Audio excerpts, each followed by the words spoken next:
রাতের আকাশে যদি আবার ক্ষেপণাস্ত্রের আগুন জ্বলে ওঠে, এবার হয়তো প্রশ্নটা হবে না ইরানের হাতে কতগুলো ক্ষেপণাস্ত্র আছে, প্রশ্নটা হবে আরো ভয়ঙ্কর, কে ইরানকে আবার দাঁড় করাচ্ছে। কারণ যুদ্ধবিরতির নীরবতার আড়ালে তেহরানে যে হিসাব চলছে তার সঙ্গে জড়িয়ে যাচ্ছে আরেকটি শক্তিশালী নাম, রাশিয়া।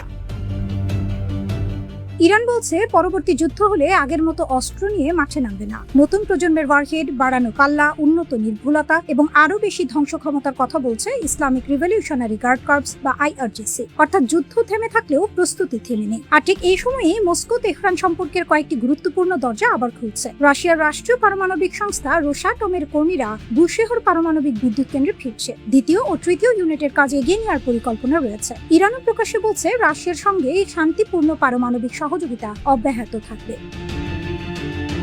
তাহলে প্রশ্ন, রাশিয়া কি ইরানকে পারমাণবিকভাবে আরো শক্তিশালী করে তুলছে? উত্তরটা এক কথায় হ্যাঁ বা না বলা যাবে না, কারণ এখানে রয়েছে একটি অত্যন্ত গুরুত্বপূর্ণ পার্থক্য। পারমাণবিক বিদ্যুৎ প্রযুক্তি আর পারমাণবিক অস্ত্র প্রযুক্তি এক জিনিস না, কিন্তু ভূ রাজনীতির খেলায় এই দুইয়ের মাঝের সীমারেখাটি সবচেয়ে বেশি উদ্বেগ তৈরি করে।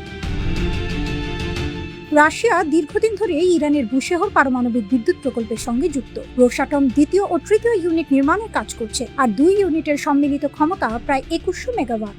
অর্থাৎ মস্কো তেহরানকে কোনো নতুন পারমাণবিক বাস্তবতার সামনে আজ প্রথমবার দাঁড় করাচ্ছে, বিষয়টি এমন নয়। কিন্তু যুদ্ধের পর পরিস্থিতি বদলে গেছে, কারণ এবার ইরানের সামনে শুধু বিদ্যুৎ উৎপাদনের প্রশ্ন নেই, সামনে রয়েছে জাতীয় নিরাপত্তা, প্রতিরক্ষা, প্রযুক্তিগত সক্ষমতা এবং ভবিষ্যৎ যুদ্ধের প্রস্তুতির প্রশ্ন। আর এখানেই রাশিয়ার ভূমিকা গুরুত্বপূর্ণ হয়ে উঠতে পারে।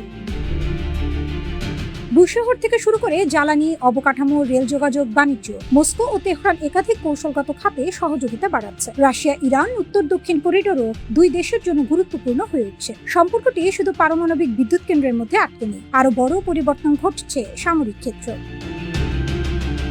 প্রতিবেদন অনুযায়ী কাস্পিয়ান সাগর দিয়ে রাশিয়া থেকে ইরানে বিস্ফোরক, গোলা বারুদ এবং ড্রোনের উপাদান পাঠানোর অভিযোগ উঠেছে। NBC নিউজের বরাত দিয়ে এমন দাবির কথা উঠে এসেছে, যেখানে একটি ইউরোপীয় সরকারি নথিতে TNT সহ বিভিন্ন সামগ্রীর উল্লেখ রয়েছে। তবে এখানে সবচেয়ে গুরুত্বপূর্ণ বিষয়, রাশিয়া ও ইরান কেউই এসব কথিত চালানের বিষয় প্রকাশ্যে নিশ্চিত করেনি। কিন্তু যদি অভিযোগগুলো সত্যি হয়, তাহলে সম্পর্কের চরিত্রে বড় পরিবর্তন দেখা যাচ্ছে। একসময় ইরান থেকে রাশিয়ার দিকে প্রযুক্তি ও ড্রোন যেত, এখন উল্টো দিক থেকে ইরানের সামরিক সক্ষমতা পুনর্গঠনের জন্য প্রয়োজনীয় কিছু উপকরণ যাওয়ার অভিযোগ উঠছে।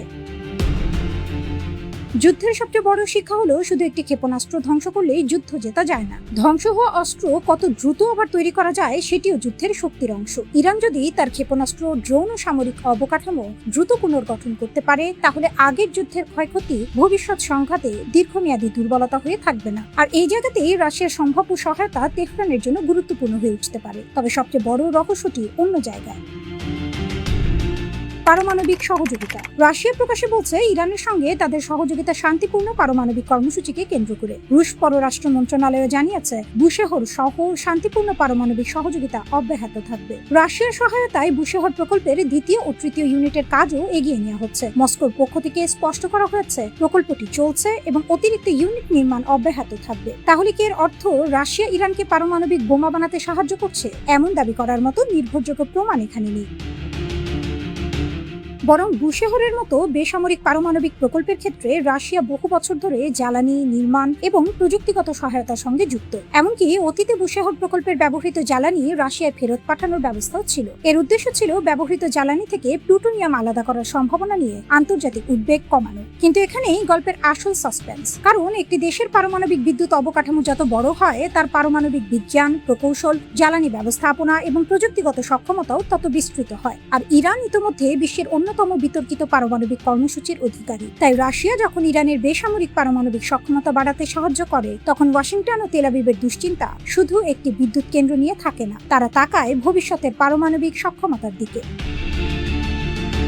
এখানে আরো একটি বিষয় গুরুত্বপূর্ণ। রাশিয়া রোসাটম যুদ্ধের সময় বুশেহর থেকে নিজেদের কর্মীদের সরিয়ে নিয়েছিল। পরে পরিস্থিতি কিছুটা স্থিতিশীল হলে আবার কর্মী ফেরানোর প্রক্রিয়া শুরু হয়। পাওয়া তথ্যে দেখা যায়, প্রথম দফায় কয়েকজন রুশ বিশেষজ্ঞ ফিরে যাওয়ার পর সেখানে রুশ কর্মীর সংখ্যা বাড়তে থাকে এবং নিরাপত্তা পরিস্থিতি অনুকূল থাকলে আরো কর্মী পাঠানোর পরিকল্পনা ছিল। এটি একটি শক্তিশালী সংকেত। মস্কো বুশেহর প্রকল্প ছেড়ে যাচ্ছে না, বরং যুদ্ধের ঝুঁকি সত্ত্বেও প্রকল্পটিকে ধরে রাখছে। আর এর রাজনৈতিক বার্তাও পরিষ্কার। ইরানের পারমাণবিক অবকাঠামোকে ঘিরে পশ্চিমা চাপ যতই বাড়ুক, রাশিয়া তেহরানের সঙ্গে সম্পর্ক ছিন্ন করার পথে হাঁটছে না, বরং মস্কো বলছে ইরানের শান্তিপূর্ণ পারমাণবিক কর্মসূচিতে সহযোগিতা বৈধ এবং তা অব্যাহত থাকবে।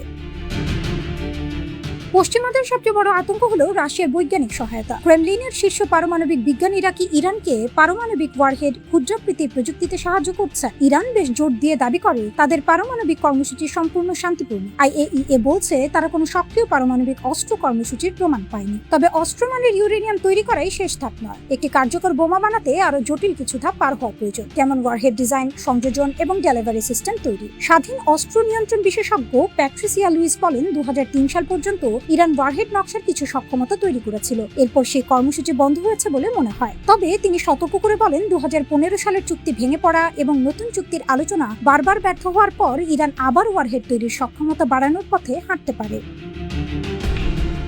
2025 সালের মে মাসে যুক্তরাষ্ট্রের ডিফেন্স ইন্টেলিজেন্স এজেন্সির এক মূল্যায়নে বলা হয়, ইরান সম্ভবত এক সপ্তাহেরও কম সময়ে একটি ডিভাইসের জন্য পর্যাপ্ত অস্ত্রমানের ইউরেনিয়াম উৎপাদন করতে পারে। ইসরায়েল বলেছে তাদের কাছে এমন গোয়েন্দা তথ্য রয়েছে যা ইঙ্গিত দেয় যে ইরান পারমাণবিক অস্ত্রের উপাদান তৈরিতে সুনির্দিষ্ট অগ্রগতি করছে।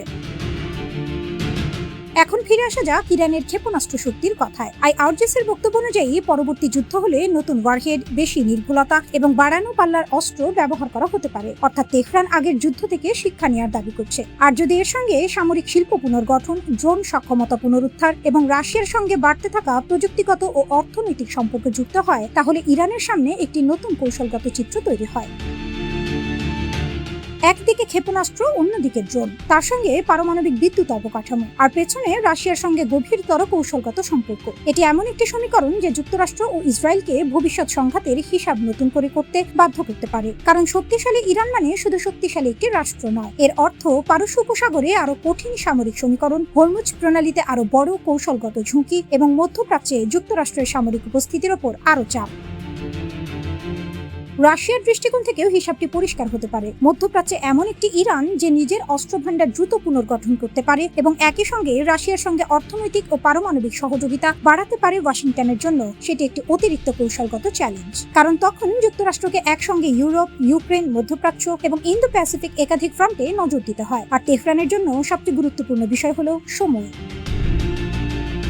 ইরান হয়তো জানে যুদ্ধক্ষেত্রে প্রতিটি ক্ষেপণাস্ত্র গুরুত্বপূর্ণ, কিন্তু যুদ্ধের পরে প্রতিটি কারখানা, প্রতিটি প্রকৌশলী, প্রতিটি প্রযুক্তি এবং প্রতিটি সরবরাহ পথ আরো গুরুত্বপূর্ণ। সুতরাং আজকের ইরানকে শুধু যুদ্ধবিরতির ইরান হিসেবে দেখলে ভুল হবে। এটি হতে পারে পরবর্তী যুদ্ধের জন্য নিজেকে পুনর্গঠন করা ইরান।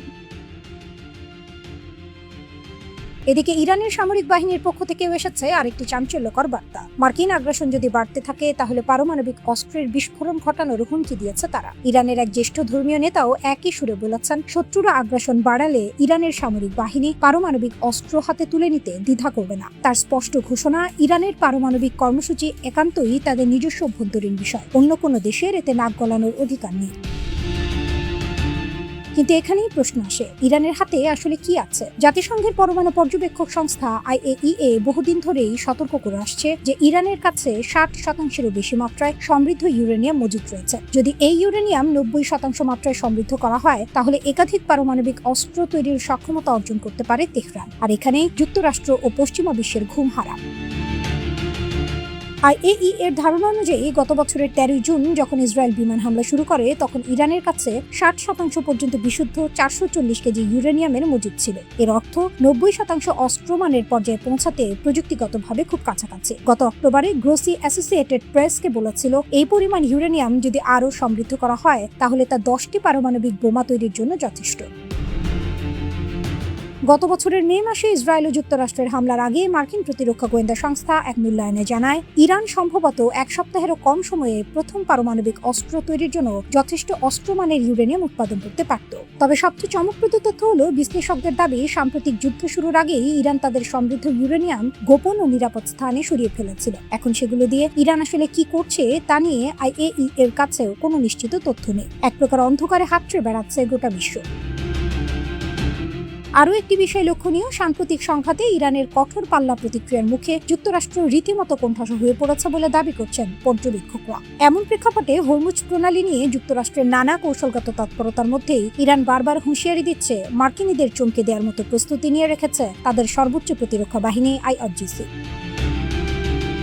তাহলে সামনে কি অপেক্ষা করছে? যুক্তরাষ্ট্র কি সত্যি এমন ভয়াবহ ঝুঁকি নেবে? আর ইরান কি সত্যি তাদের গোপন অস্ত্রভান্ডার প্রকাশ্যে নিয়ে আসবে?